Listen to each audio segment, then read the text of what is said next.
and you are back with comedian David Boyle, and I'm quitting alcohol.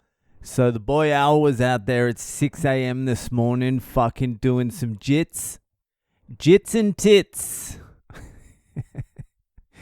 Snits and tits. Snits and tits is something they do in Australia. Chicken schnitzel and topless waiters. Snits and tits.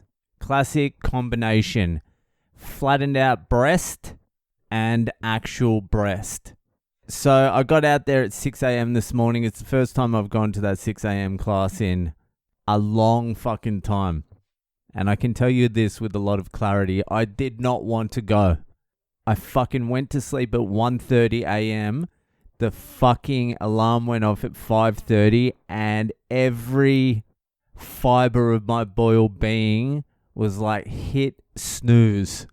Just hit snooze and go back to fucking sleep. But I fought my inner Boyle and I fucking just threw one leg out of bed and then I threw the other leg out of bed and I'm like, fuck, I need to wake up. So I went on a little scroll on Twitter for 5 minutes and that woke me up a little bit. And the next thing I know, I'm driving to fucking Jits in the dark like a zombie. But once I'm there, it's fucking... Whenever I get there and I start doing it, I'm like, why is it such a fucking like mental mission to get there every time? I fucking love Jiu Jitsu. I fucking love everything about it. It's like the best exercise. It's not only like exercise, but it's also like problem solving. You get to sweat. You get to sweat it up with other alpha dogs. Woof, woof. Barely anyone there is an alpha dog. There's like fucking 6 or 7 alpha dogs and like 47 beta males trying not to get bashed. No, there are some mad dogs there. But it's fucking... I think it's the linchpin to everything I do now, jiu-jitsu. On jiu-jitsu days, I fucking finish it. I get home, I have a feed, and then... my mind's all focused and shit. I'm like, all right, I need to get down, do some work, clear this shit out. It seems to stop me from being a procrastinating lazy cunt. Even though I woke up so early and I'm fucking exhausted, tired. I got so much shit done today that I've needed to get done for a long fucking time. And I've just been putting it off. But fucking the jits, the power of the jits propelled me to fucking do it today. So I need to look at jiu-jitsu now as the glue that holds everything else together. So I can't be blowing it off all the time. 4 days a week. Monday, Tuesday, Wednesday, Thursday. I also want to be doing the kickboxing and the boxing and shit as well, but I can't be there for fucking 2.5 hours. I'm not an MMA fucking fighter. I can't spend 2.5 hours a day training MMA. What the fuck for? I want to go to the MMA classes and the wrestling classes. Apparently the wrestling's fucking hardcore.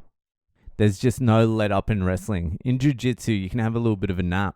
I think that's why I like it. I just go on the bottom and fucking chill for a little while. Or I go on top and fucking chill. But I can't be doing the fucking kickboxing as well. I can't justify 2.5 hours a day combat training. What the fuck for? Like, I would fucking love to. I'd love to just roundhouse kick someone in a fucking cafe. That would be the only reason to use it. Not self-defense, attack. Offense. But I can't do it. I've just got too many other plates spinning at the moment.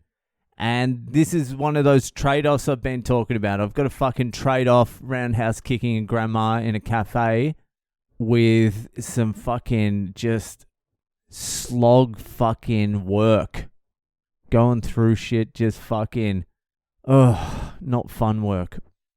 And the other thing about jiu-jitsu, it's such an intense workout. Like, I fucking leave there and I am saturated. I leave there just sweating like fuck. I can barely breathe. If I go to the gym, 9 times out of 10 leave the gym without cracking a sweat because I'm in control of the effort I fucking put in. I shouldn't be in control of effort. Effort needs to be directed by someone else for me. And that's what happens in Jiu Jitsu. You're wrestling some other cunt and they're trying their hardest and you're like, fucking alright, cunt. So you start trying your hardest and then you fucking build up a sweat. At the gym, you're like, yeah, this is probably as many reps as The Rock's been doing. Same weight. Just chill a little bit. Most of the time at the gym, I don't even need to take a towel to put on to put on the equipment. I go down, I do my fucking sets, and I leave it just dry. If not drier than before. My dry clothes soak up any fucking moisture that was left on the bench. I'm so fucking unfit at the moment. I need to lose like 5-6 kilos of just pure fat. I haven't got my eating in order yet either. Anyway, it's good to figure these things out. Like now I know jiu-jitsu is fucking essential to my day, to my weeks. I need to do it because just all the positive things I get out of it just flows into the rest of my life. So I just need to harness it. Anyway, it's Monday. It's the start of another week, which means it's time to fix someone's life. It is Ask Boyle time. So if you have a question that you would like answered by one of the greatest minds of the generations, comedian, philosopher, martial artist, crane operator, Le Boyle, then head to my website, boylecomedy.com. There's a section there for Ask Boyles. Put in your details, put in your question, send it off. There's also a little fucking tablature there for voice recording. Drunk dial. Head to Drunk Dial, ask your question, send it through, and I'll play it on the podcast and answer it like that. Anyway, let's fucking move on to this week's Ask Boyle. So this week's question was sent in all the way from the UK by my man Stef Anne, you stupid Aussie cunt.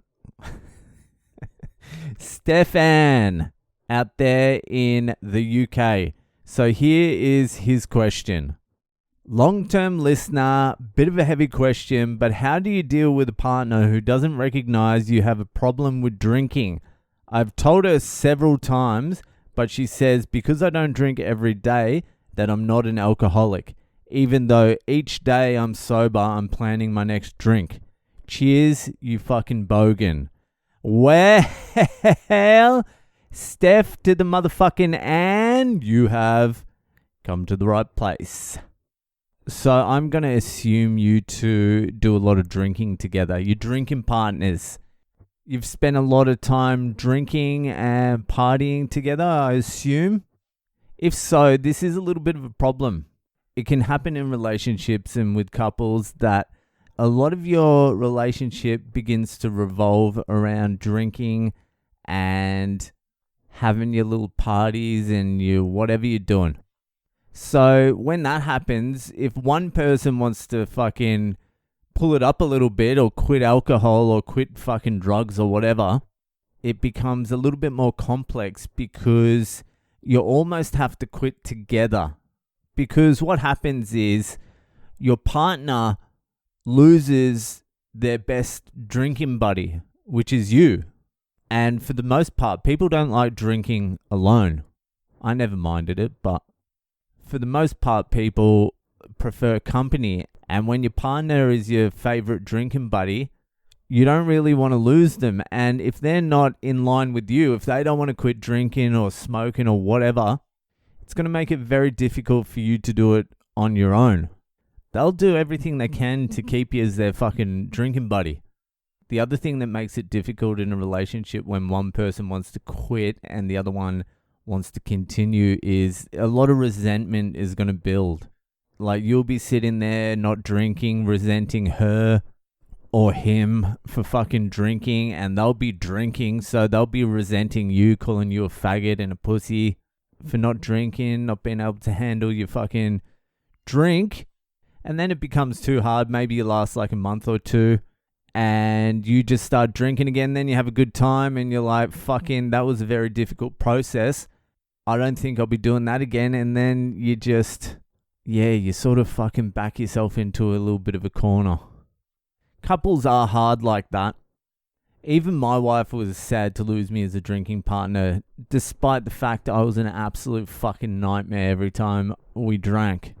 The other thing is, just because you don't fucking drink every day doesn't mean you're not a fucking alcoholic. I went through it the other day. Alcoholism is a fucking spectrum, like autism. It's not fucking black and white. If you're thinking about getting fucked up every time you're sober or just waiting for the next time to get fucked up, there's obviously issues there. So basically what it sounds like is your partner is reluctant to lose their favorite drinking buddy or partner. So they're just trying not to lose you. So you're going to have to sit down and have some fucking conversations. Some serious fucking conversations, because it might turn out that they're the enabler. Anyway, I hope that fucking helped. That'll do for today. If you're enjoying the podcast, give it a share around, and I'll see you the fuck later.